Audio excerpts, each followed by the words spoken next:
Hi, I'm Sam, Flying Kite, and welcome to the Horror Show. This week, I'm reviewing Little Bites. Ow.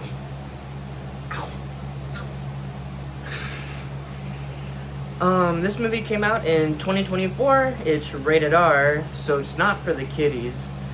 It's an hour and 45 minutes. It's a 4.7 out of 10 on IMDb. Roughly 1,700 people voted on that. The budget for it was a micro budget, and the box office almost hit 10,000. So, I mean, that's pretty good. It's directed by Spider-1, who's Rob Zombie's brother. And the movie stars... If the name is CRS1, how do you pronounce that?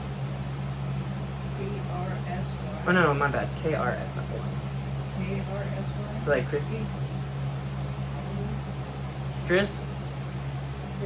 Chrissy Fox, John Sklaroff, Elizabeth Phoenix, Caro, Barbara Crampton, Heather Langenkamp, and a cameo a little bit of Bonnie Aarons, who plays the nun in the Conjuring movies, in the demon nun.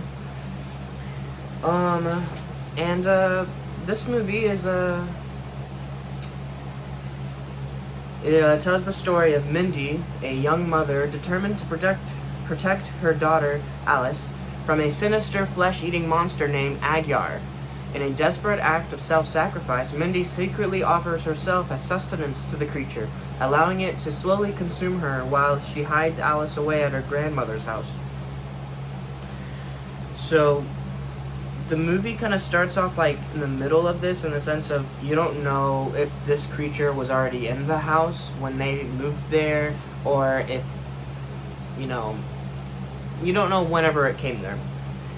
The movie starts off basically with, feeding time, dinner bell. Alice is away somewhere at her grandmother's house, and the mother gives off the signs of like, something wrong with me. And people would assume like drugs or whatever, but we know what's really wrong with her, and it's not necessarily a her thing, it's that there's like a monster living in her basement. Kind of like a vampire, but it's not really a vampire.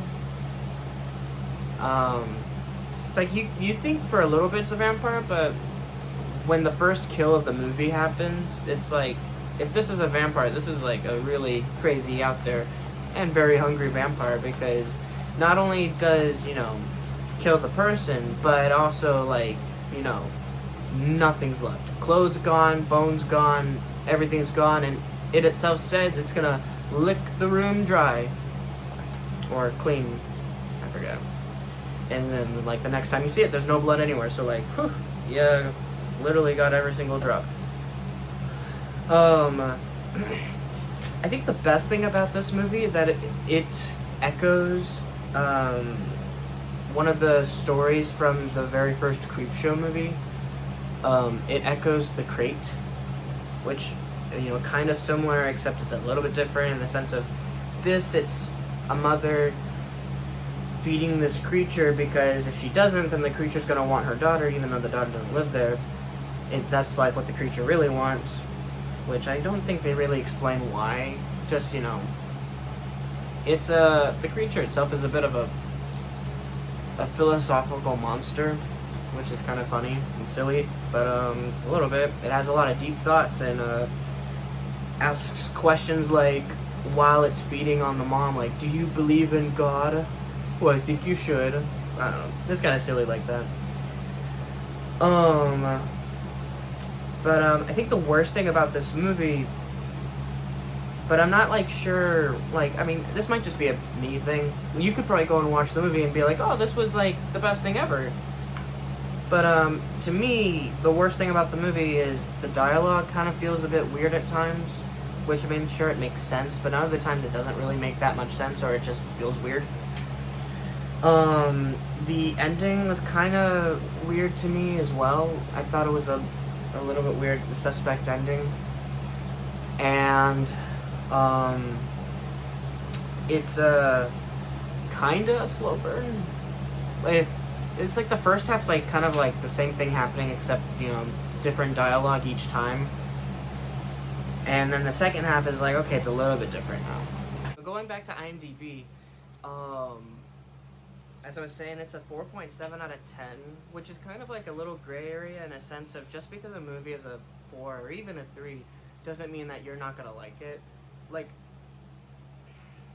I mean, there's people out there who gave John Carpenter's The Thing a 1 out of 10, and it's like the reasons are like really like, okay, that's an opinion, I guess, but specifically like 3, 4, those could typically be like, okay, this movie's probably not that good and there's probably cheesiness to it, but just because it's those things doesn't mean it's going to be a bad movie or you won't enjoy the movie.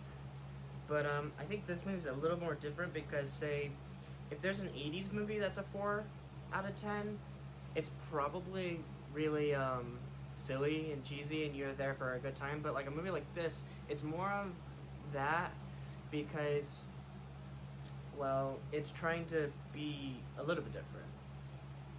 So it's kind of like exploring kind of unknown territory, especially with, you know, the how it's similar to The Crate and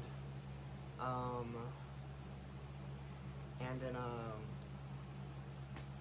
the ending, which was like, okay, that's an ending, I guess. But on IMDb, more people gave it a 1 out of people giving it a 10, which people did give it a 10, but it was like 30-ish people that gave it a 10, and then like 150 roughly people gave it a 1, so it's like, okay, that probably tells you it's more than not.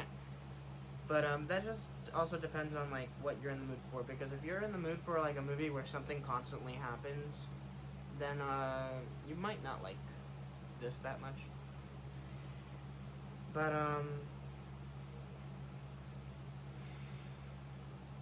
yeah, I mean, this is an okay movie that I feel like people maybe should watch at least once, but like, am I gonna watch this again? I don't know. I mean, all movies you can like watch and learn and glean and whatnot from the good and the bad to remember like, okay, this is what you should and shouldn't do. So I guess there's that. Maybe I might go and watch it again someday, but like, I don't know when. Probably some good amount of time from now. It just really depends on circumstances, but I don't think I'd be watching this movie again anytime soon anyway. But I'll still have it, like I have movies like Black Water Vampire. Like I've only seen that movie once, and I don't think I'm really gonna watch it again unless it's, you know, unless I'm just like, you know, that was a movie. Maybe I'll go watch it again. But yeah. Although to be fair, the only way to really watch this is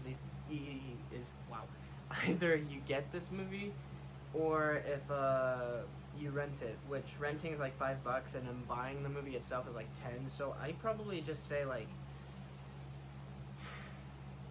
unless you're fine with collecting this or you do like collecting movies, you probably should just buy this instead of renting it, because I think buying it is worth more than renting this movie. Like if you rent this movie, the only thing you'll really retain is the experience, which I'm not sure it's like a crazy out there experience. But you know, there are nice cameos like Bonnie Aaron's, seeing her and hearing her a little bit.